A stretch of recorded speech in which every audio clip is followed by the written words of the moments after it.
kasih Tuhan, jemaat miliknya Tuhan. Ibadah raya pagi hari ini kita lakukan dengan pengakuan. Pertolongan kita datang dari Tuhan pencipta langit dan bumi serta segala isi. Tuhan setia dan Dia tidak pernah meninggalkan perbuatan tangan. Turunlah atas sekalian, kasih karunia dan damai sejahtera dari Allah Bapa, Allah Anak, dan Allah Roh Kudus dalam ibadah raya pagi hari ini. Engkau tahu ya Tuhan betapa rindunya kami kepada-Mu. Dan Engkau tahu ya Tuhan, kami itu menjadi pelaku-pelaku kehendak. Dan Engkau tahu ya Tuhan, betapa kami telah Engkau rahmati dengan kebaikan dan kasih karunia. Sudah tak dapat terukur panjangnya, dalamnya, tingginya, dan luasnya. Dan hari ini kami datang kepada-Mu dengan hati yang penuh syukur sampai mengakui bahwa kami tak pantas dan tak dapat membayar semua yang telah diberikan kepada-Mu. Engkau baik dan teramat baik kami. Dan hari inilah kami ya Tuhan, kami datang rindu untuk mengagungkan Engkau dengan segenap hati kami, pikiran, kekuatan kami. Dan kami rindu ya Tuhan mengalami Engkau dalam ibadah raya pagi hari. Dimuliakanlah Engkau ya Tuhan, dan berkatilah seluruh jemaat di dalam nama Tuhan Yesus kami berdoa. Amin. Selamat beribadah, Tuhan Yesus memberkati kita semua.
Ku memuji namamu sepanjang umur hidupku. Terpujilah Kau Tuhanku, tiada lain. Katakan sama-sama. Tiada yang seperti Engkau, begitu mengasihiku. Kau Tuhan sanggup menjawab semua seru doaku. Tiada yang seperti Engkau, begitu mengasihiku. Kau Tuhan sanggup melawat seluruh kehidupanku.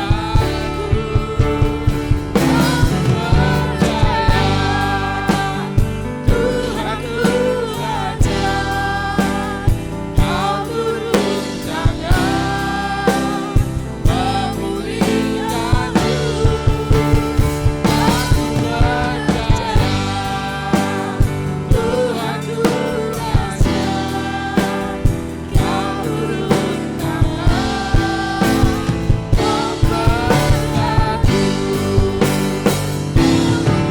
Tuhanku Raja,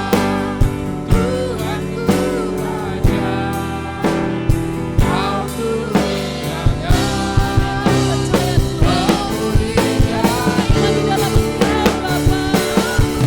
tangan Kami sudah menerima berkat-Mu ya Bapa. Kau turun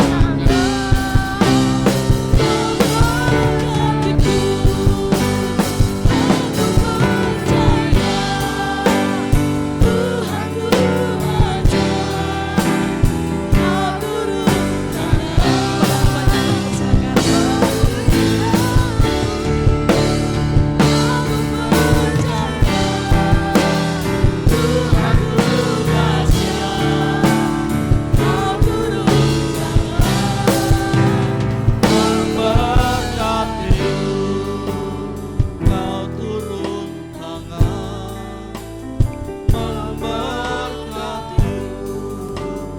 Kau turun tangan memulihkanku.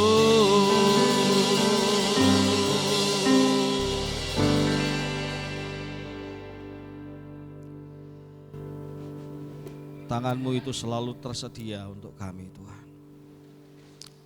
Kadang kami tidak mengalaminya dan tidak merasakannya, karena hati kami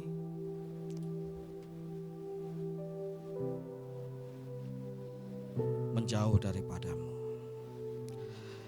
Tapi biarlah kami boleh mendekat kepadamu dan merasakan tangan-Mu yang memulihkan itu. Firman-Mu adalah tangan Tuhan, adalah perkataan Tuhan, adalah wujud kepedulian Tuhan kepada kami. Kami izinkan firman-Mu hari ini ya Tuhan, dalam ibadah raya kami ini, untuk memberkati kami, untuk merasakan betapa dalam kasih-Mu kepada kami. Kami mengucap syukur kepada Tuhan Allah yang hidup. Allah Roh Kudus, bimbinglah kami untuk mendengar, memahami, dan melakukan firman-Mu. Di dalam nama Tuhan Yesus kami berdoa. Amin. Silakan duduk Bapak Ibu Jemaat yang dikasihi oleh Tuhan. Shalom. Puji nama Tuhan. Haleluya. Masih merasakan sukacita Imlek? Puji nama Tuhan. Ya, kita Hari-hari sepanjang Imlek tentu menjadi hari-hari yang melelahkan bagi sebagian orang. Tapi saya percaya di tengah-tengah kelelahan itu ada rasa sukacita karena kita bisa menyambut dan juga berbagi harapan yang sama dengan saudara-saudara seiman kita yang berkunjung, yang mengundang kita untuk datang ke rumah. Puji nama Tuhan, saya percaya sama seperti orang yang mendaki gunung, ada rasa capek dan lelah, tetapi rasa capek dan lelah itu akan terbayar ketika sampai di puncak dan melihat pemandangan yang wow, indah sekali. Saya pikir demikian juga kita di hari raya Imlek ini.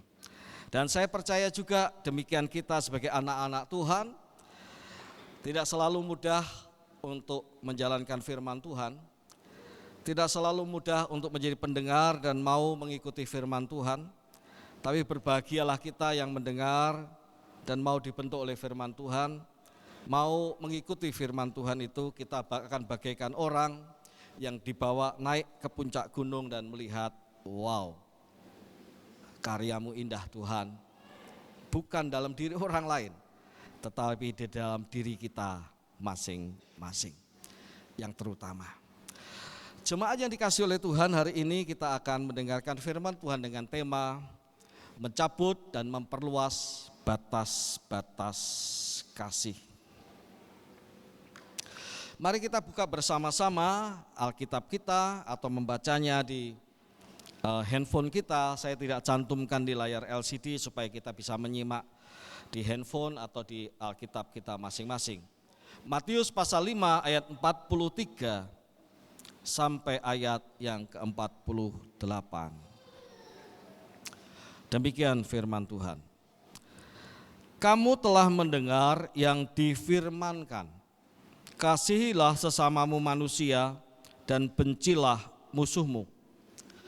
Namun aku berkata kepadamu, kasihilah musuh-musuhmu dan berdoalah bagi mereka yang menganiaya kamu.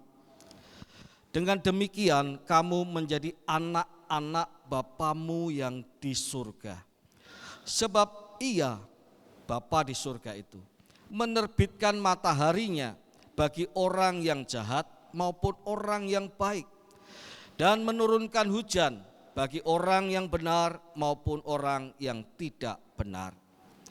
Apabila kamu mengasihi orang yang mengasihi kamu, apakah upahmu? Bukankah pemungut cukai juga berbuat demikian? Apabila kamu hanya memberi salam kepada saudara-saudaramu saja, apa lebihnya perbuatanmu? Bukankah bangsa-bangsa yang tidak mengenal Allah pun berbuat demikian? Karena itu, haruslah kamu sempurna sama seperti Bapamu yang di surga sempurna. Bapak Ibu jemaat yang saya kasih di dalam Tuhan, Tuhan Yesus bersabda, kamu telah mendengar yang difirmankan, kasihilah sesama manusia, tetapi bencilah musuhmu.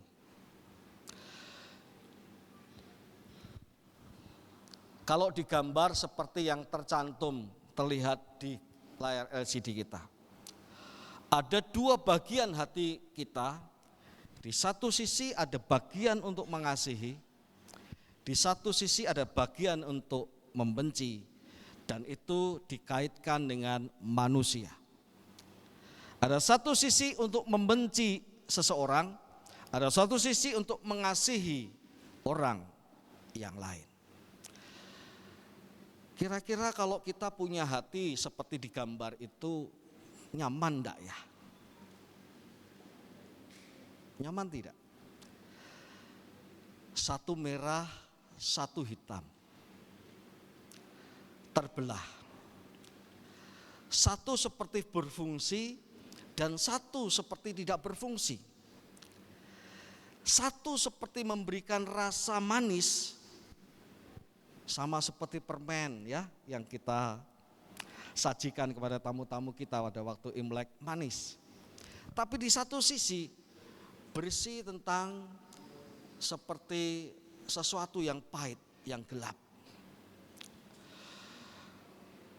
Kita semua pasti yakin dan percaya, Pak, lihat gambarnya saja tidak enak, Pak. Lihat gambarnya saja kurang menyenangkan, Pak. Saya setuju. Kita semua sama-sama mengakui bahwa hati yang demikian ini tidak elok dilihat, apalagi dialami. Tetapi mau tidak mau, kita harus mengatakan dan mengakui bahwa perintah ini, kasihilah sesama manusia dan bencilah musuhmu, adalah sebuah perintah yang dianggap, dinilai orang sebagai sebuah perintah yang fitri. Fitri itu fitrah, sesuai dengan natur manusia. Ya kalau musuh itu ya mesti dibenci. Kalau orang yang baik kepadaku yang mesti dikasihi. Itu sesuai fitrah, sesuai natur manusia. Dengan demikian ketika orang mendengarkan firman, kasihilah sesama manusia dan bencilah musuhmu, orang akan segera berkata, amin. Karena demikianlah seharusnya dan demikianlah mudahnya hidup itu. Demikianlah yang pas dan pantas seperti itu. Dan itu bukanlah firman Tuhan, tetapi ajaran dari guru-guru Taurat yang diajarkan secara lisan ketika mereka mendengarkan perintah dalam imamat, kasihilah sesama saudara sebangsamu dan kasihilah musuhmu. Maaf, kasihilah saudara-saudara sebangsamu, tapi bencilah musuhmu. Itu menjadi ajaran lisan, bukan firman Tuhan dari orang-orang yang mengajarkan Taurat bagaimana seharusnya dilakukan. Jemaat yang dikasihi oleh Tuhan dan orang-orang Israel lama hidup dengan dua hati yang seperti itu. Hati yang terbelah seperti itu. Ada hati yang mengasihi, ada hati yang untuk membenci dalam satu hati yang sama.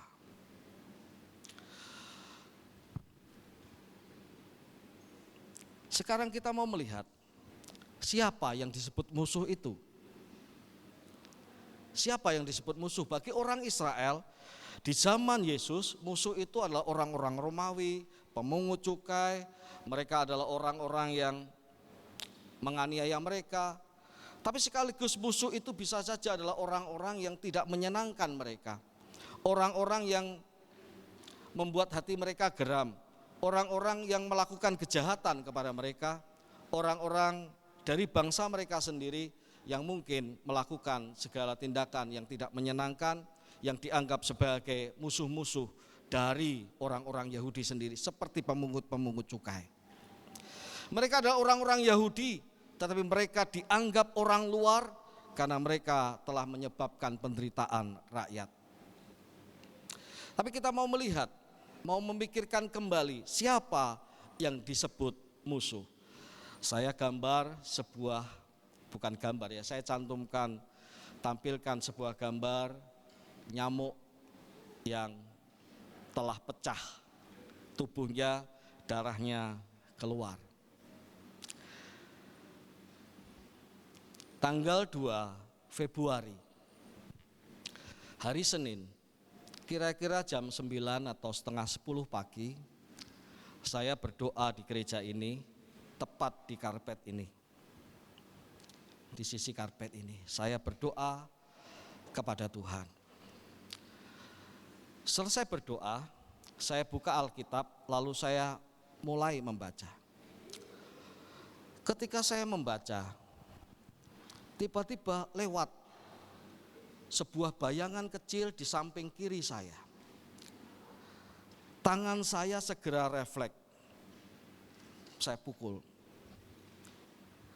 tepat di lantai sebelah sini, seekor nyamuk tergencet oleh tangan saya dan mati. Tidak sedramatis gambar itu, tetapi keluar dari tubuhnya darah. Lalu terpikir di dalam diri saya, darah siapa ini? Darah siapa? Apakah darah pelayan mimbar? Ataukah darah saya?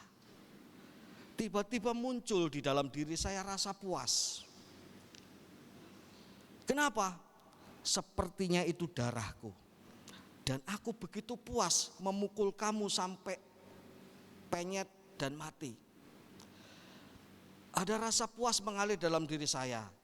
Kapok kamu. Kamu sepertinya itu darahku itu. Kamu ambil sesuatu dariku itu. Dan aku bunuh kamu. Senang hati saya. Tapi tiba-tiba dalam hati saya ada sebuah kalimat yang saya dengar bukan dengan telinga saya, bukan dengan audio telinga saya, tapi dalam hati saya berkata begini, demikianlah musuh bagimu. Demikianlah musuh bagimu. Musuh itu adalah sesuatu yang mengganggu kita, yang ingin kita hilangkan. Apalagi musuh itu telah mengambil keuntungan dari kita dan merugikan kita. Betapa muncul rasa benci dari diri kita untuk melalukannya. Betapa muncul dalam hati kita keinginan untuk menghancurkannya. Kalau yang kamu ambil tidak dapat aku ambil kembali. Masakan saya itu nyamuk lalu saya minum lagi begini kan. Kalau kamu yang ambil daripadaku tidak dapat aku apa yang kamu ambil tidak dapat aku kembalikan daripada setidak-tidaknya kamu itu hancur. Itulah musuh. Musuh adalah seseorang yang kadang-kadang lewatnya saja, ya, lewatnya saja, udah membuat kita itu ingin memukulnya, ingin menghalaunya, lewat saja. Padahal belum tentu itu darah saya, belum tentu. Padahal belum tentu nyamuk itu mau menggigit saya. Mungkin ia mau lewat saja, lalu bersarang di tempat yang tertentu, lalu bertelur di sana dan tidak bermaksud mengganggu saya.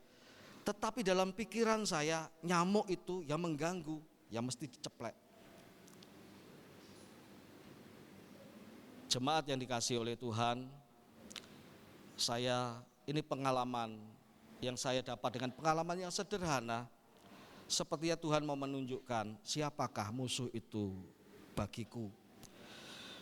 Dan tentu juga mungkin hari ini untuk mengenali siapa musuh kita. Bukan nyamuk, tetapi nyamuk menjadi gambaran ada orang yang mengganggu, adalah makhluk kecil yang mengganggu kita dan ingin kita lalukan. Bukankah setiap kali ada nyamuk di kamar kita, kita segera memburunya mati-matian? Ya, betul.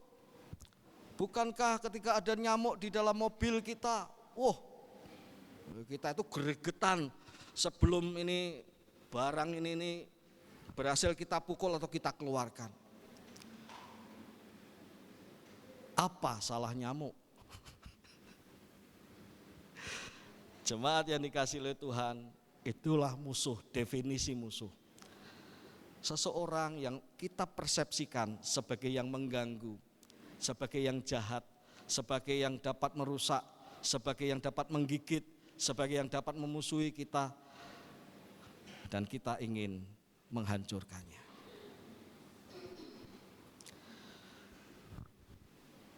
Tuhan ingin kita melampaui perintah dari para guru-guru Taurat itu.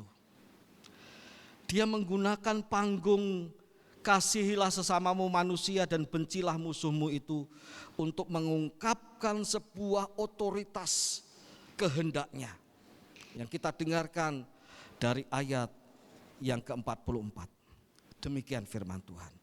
Namun, kata namun artinya tidak sama seperti ini. Kamu telah mendengar perintah, kasihilah sesamamu manusia dan bencilah musuhmu.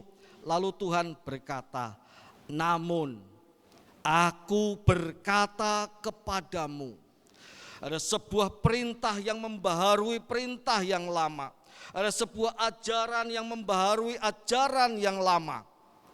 Ajaran itu adalah kasihilah musuh-musuhmu dan berdoalah bagi mereka yang menganiaya kamu. Kasihilah musuh-musuhmu. Tuhan sedang mengajak kita dengan otoritasnya. Kamu muridku atau kamu murid sebelah. Kalau kamu murid sebelah, kamu pantas mengasihi sesama manusia dan membenci musuhmu. Tetapi aku berkata kepadamu, sebuah otoritas perintah yang baru, sebuah otoritas dari Tuhan sendiri. Tuhan mengatakan, kalau kamu muridku, aku perintahkan, kasihilah musuh-musuhmu dan berdoalah bagi mereka yang menganiaya kamu.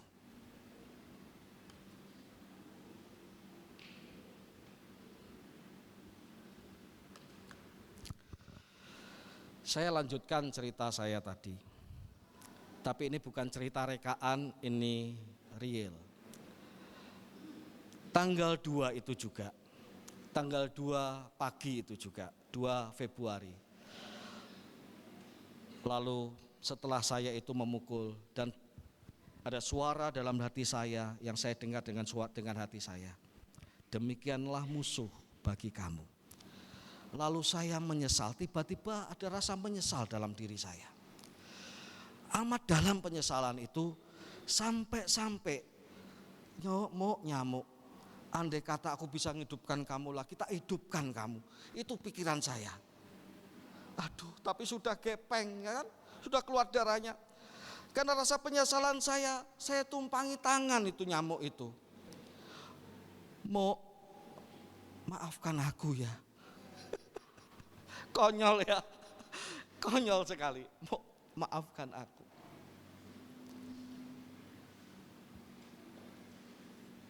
Maka suatu saat ketika saya sedang pulang dari olahraga, masih terbawa jemaat yang dikasihi oleh Tuhan. Saya sambil melepas untuk supaya keringat itu keluar. Saya biasa duduk di lantai, istri saya duduk di kursi. Dan saat itu juga ketika ada nyamuk melintas di tubuh istri saya, langsung saya pukul, plek. Saya jadi, kenapa aku pukul lagi kan gitu ya. Masih kok aku pukul lagi. Langsung istri saya bilang, sorry ya, saya bilang gitu. Lalu istri saya nyetok, saya lebih sayang nyamuk daripada istrinya, katanya gitu. Istri saya enggak tahu kalau saya punya pengalaman di sini itu ya, enggak tahu. Tanggal 2 itu, kemudian saya lanjutkan membaca firman Tuhan dan saya berdoa. Ketika saya berdoa, saya merasa ada seekor binatang hinggap di tangan saya, tangan kanan saya ini. Tetapi alih-alih saya membuka mata dan memukulnya, saya merasakan gelinya, gatalnya. Dan saya merasakan jarum kecil itu mulai menusuk. Saya lanjutkan berdoa tanpa menghiraukan dia. Tanpa menghiraukan binatang kecil ini yang sedang hinggap di tangan saya. Lalu selesai berdoa, saya buka mata, amin. Lalu saya tengok, nyamuk itu sudah merah seperti gambar ini. Dan memang nyamuk sedang hinggap di tangan saya dan merah sudah gendut sekali. Saya tidak mengganggunya. Lalu saya coba sentuh dengan tangan saya dekatkan jari telunjuk saya, dia tidak lari. Nyamuk ini tidak lari. Tapi begitu saya mau menyentuh tubuhnya, dia terbang. Lalu saya berkata begini, ini konyol ya, konyol. Semoga bermanfaat, Tuhan memberkatimu.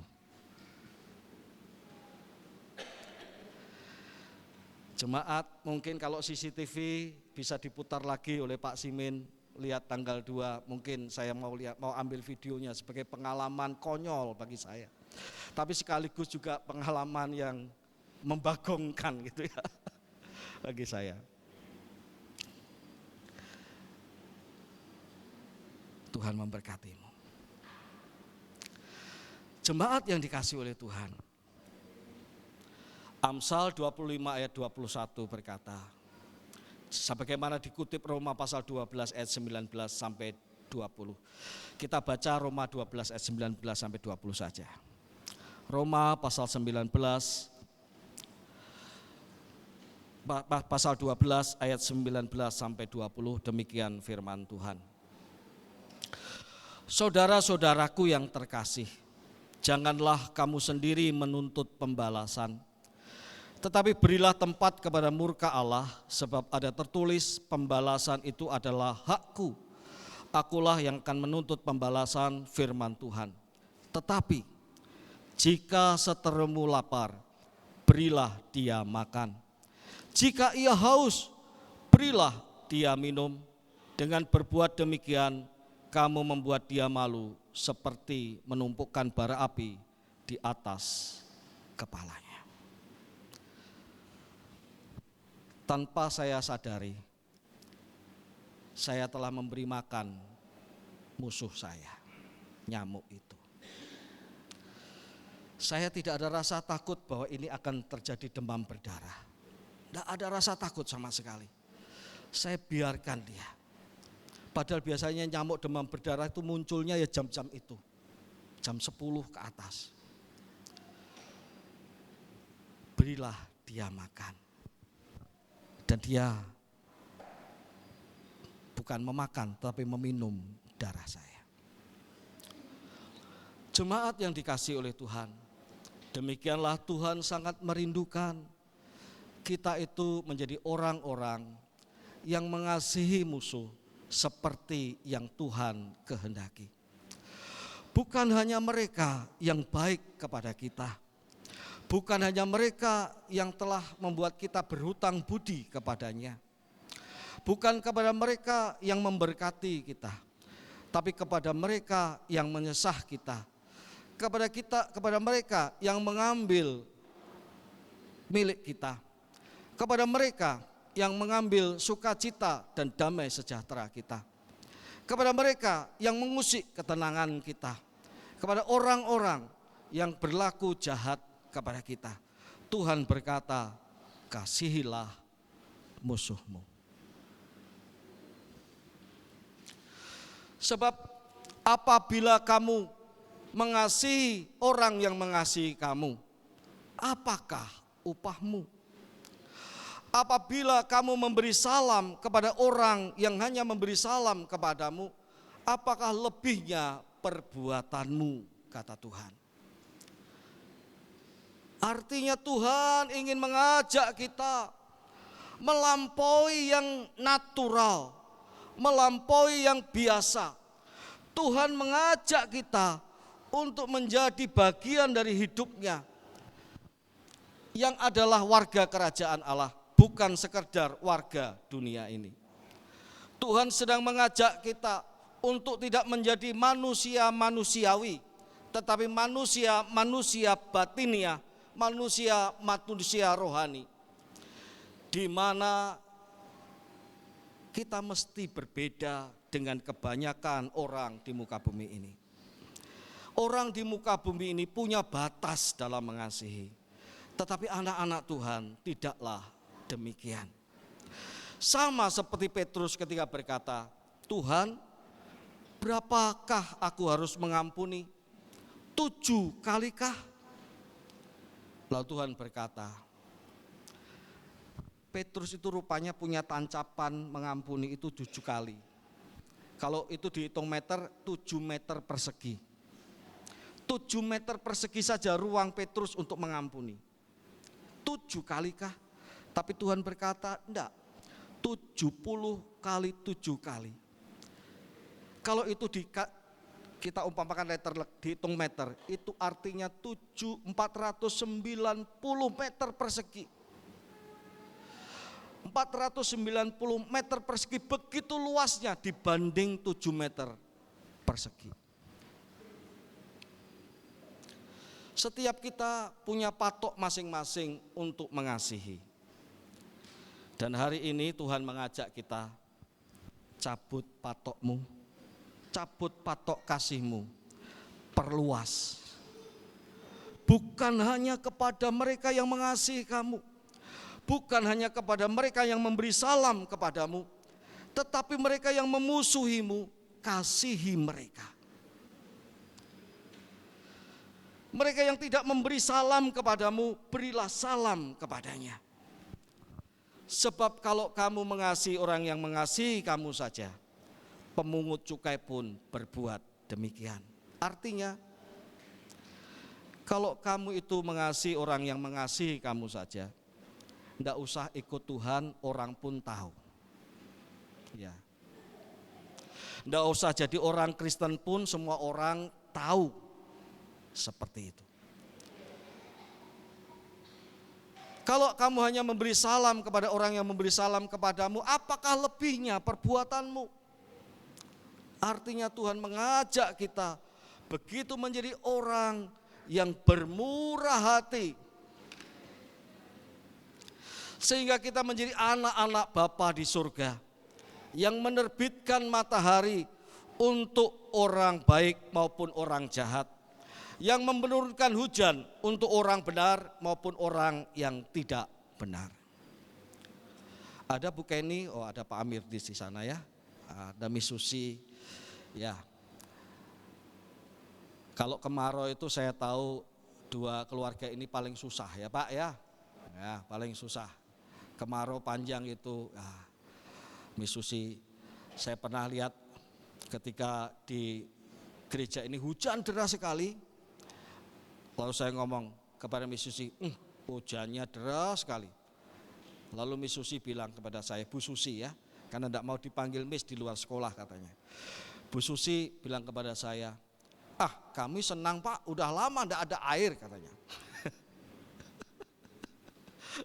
Saya percaya juga Bu Kenny, Pak Amirdis yang kesulitan air di Wak Gatak sana itu. Senang ya Bu ya? Hujan deras senang karena ada air. Ada air untuk mandi, ada air untuk cuci dan lain sebagainya. Saya mau bertanya, apakah kalau Tuhan mendatangkan hujan, itu hanya tempat Pak Amirdis saja yang datang hujan? Nah, tetangga Pak Amirdis yang mungkin menjengkelkan Pak Amirdis, dapat hujan enggak? Dapat. Apakah kalau orang mendatangkan hujan di tempat Miss Susi, apakah Miss Susi saja yang bisa menampung air dan bersyukur atas hujan itu? Bukankah tidak? Seluruh komplek di perumahan itu mendapatkan manfaat dari turunnya hujan. Baik itu orang yang jahat maupun orang yang baik. Baik itu orang benar maupun orang yang tidak benar. Apakah sinar matahari pagi yang menyejukkan dan menghangatkan kita hanya diperuntukkan untuk orang-orang yang baik saja? Bukankah sinar matahari diterbitkan Allah matahari itu untuk menyinari hidup ini, memberikan kehidupan bagi orang yang benar maupun orang yang tidak benar. Demikianlah kasih itu diminta oleh Tuhan Yesus seperti itu. Hendaklah kasihmu itu bersinar seperti matahari. Hendaklah kasihmu itu menetes seperti hujan yang tidak kenal tempat. Dimanapun hujan itu menetes, demikianlah kasih itu turun dengan deras, menerpa dan menyejukkan setiap orang. Sama seperti matahari bersinar, hendaklah kasihmu itu menghangatkan setiap orang. Jemaat yang dikasihi oleh Tuhan,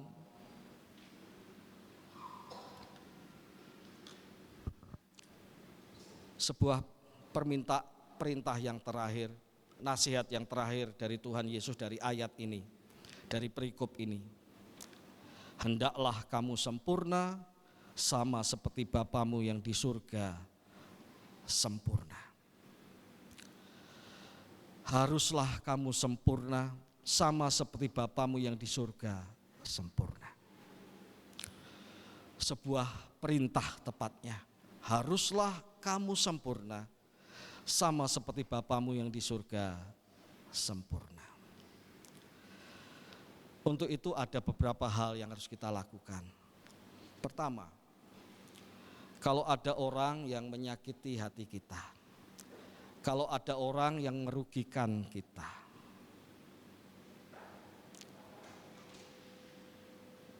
lepaskan pengampunan dan jangan pembalasan.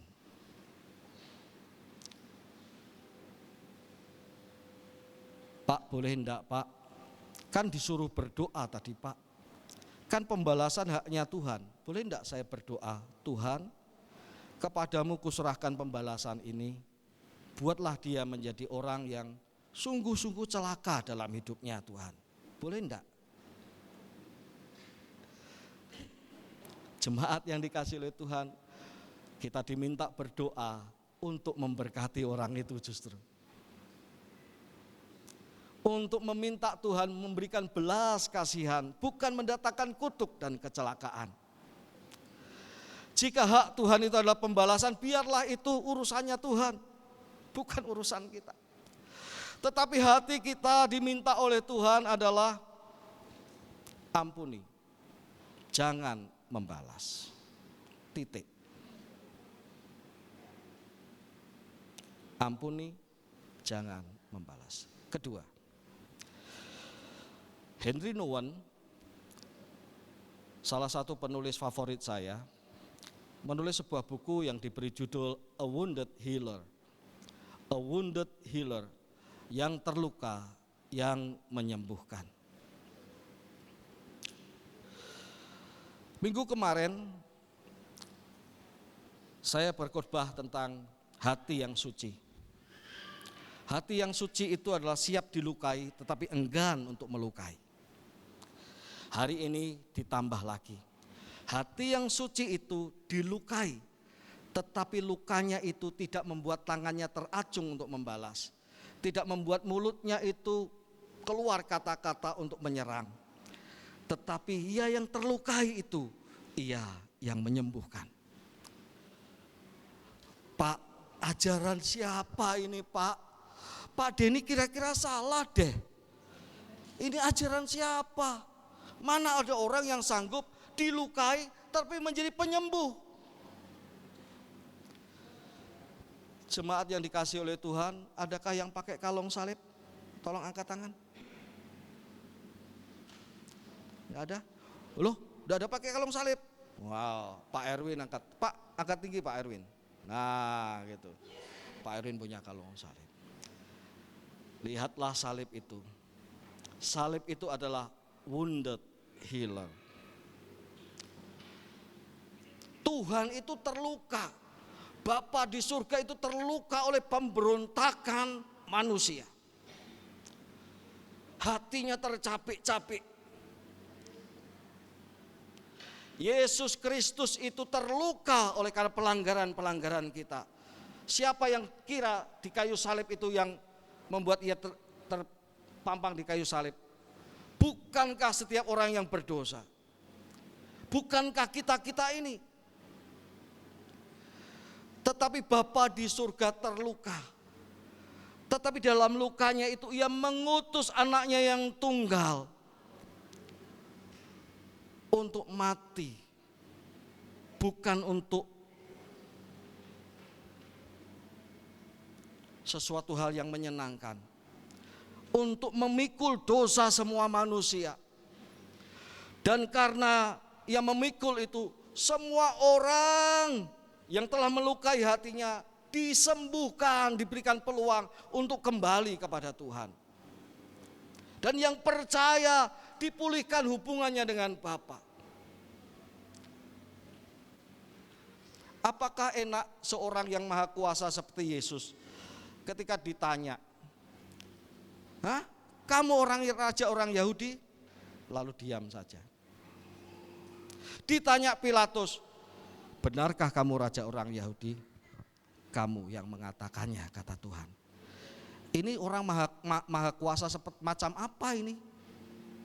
Enggak mau ngakui dirinya, "Ya aku maha kuasa," gitu kan tegas, enak kan gitu ya. "Kamu yang mengatakannya." Ini model Tuhan apa ini?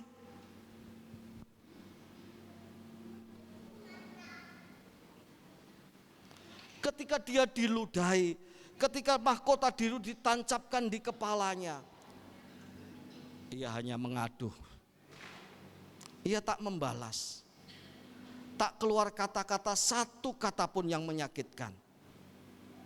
Tak keluar satu ludah pun yang menempel pada orang lain.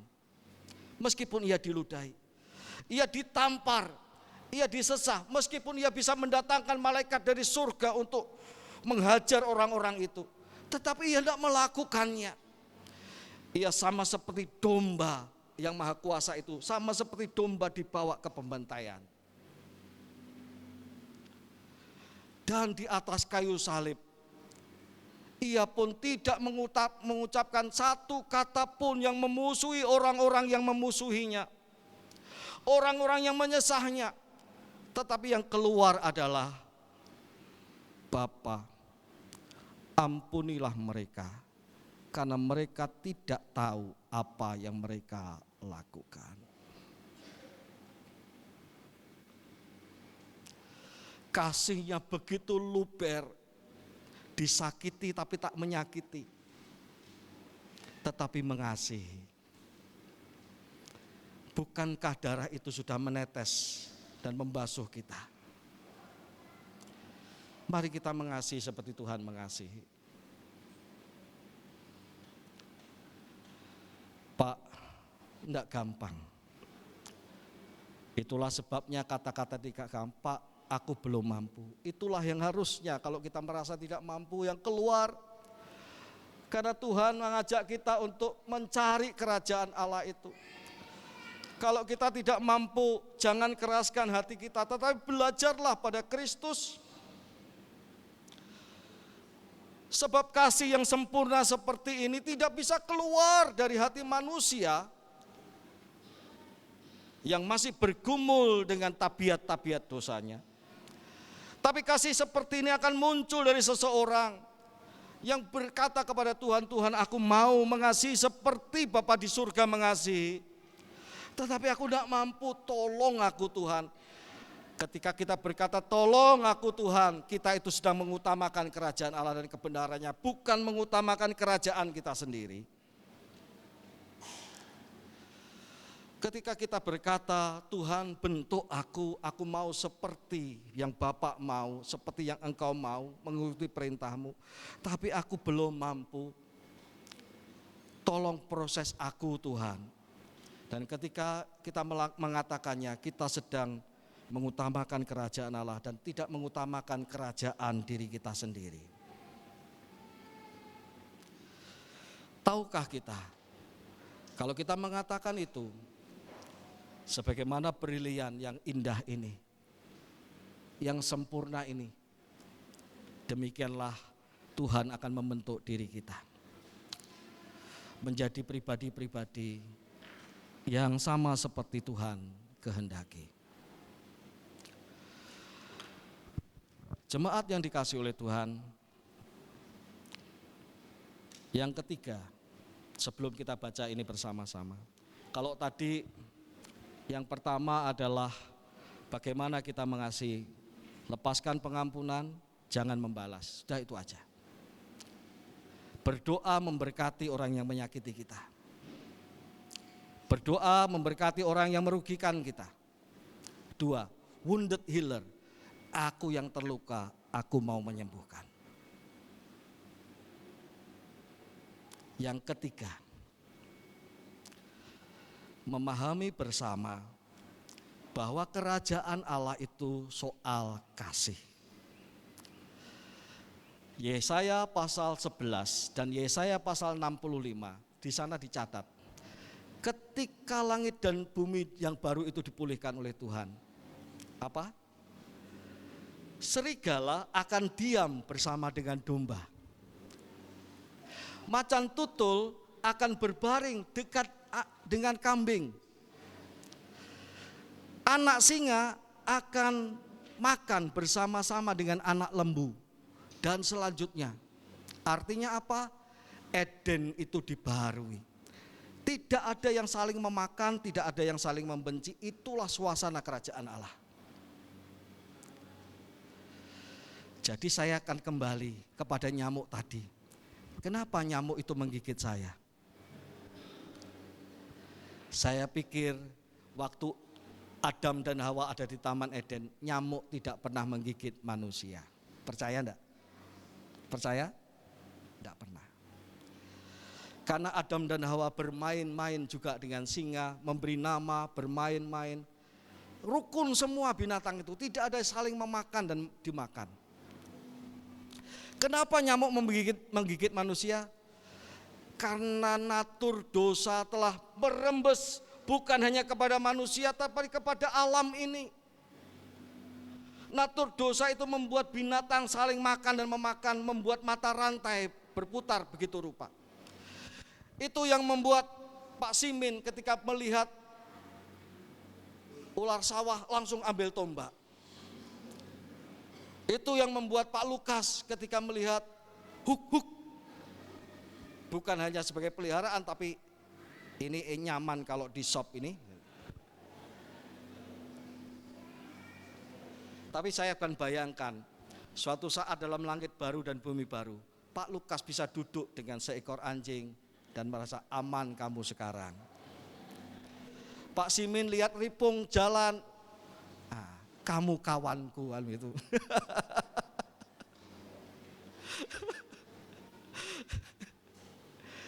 Kenapa Bapak Ibu sekalian? Kalau ada orang memusuhi kita, mari kita melihat dia sedang bergerak dengan natur dosanya. Kasihan. Kalau ada orang menyakiti kita dan menjelek-jelekkan kita begitu rupa, kenapa kita tidak membalas, tapi kita memahami? Karena dia sedang bergerak dengan natur dosanya. Sedangkan kita sedang diajak oleh Tuhan, jangan bergerak dengan natur dosamu. Karena aku yang terluka sudah menyembuhkanmu. Biarlah kamu juga menjadi penyembuh bagi luka orang-orang yang melukai kamu. Seorang tetangga saya kehilangan sepeda. Sepeda yang baru dibeli di zaman goes, tetangga di Jawa ya. Di zaman Covid itu, baru saja dibeli, harganya tidak murah, mahal sepeda itu.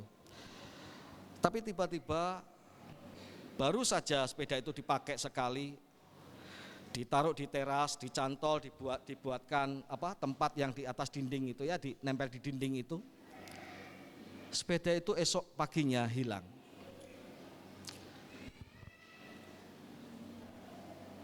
Yang mencengangkan saya adalah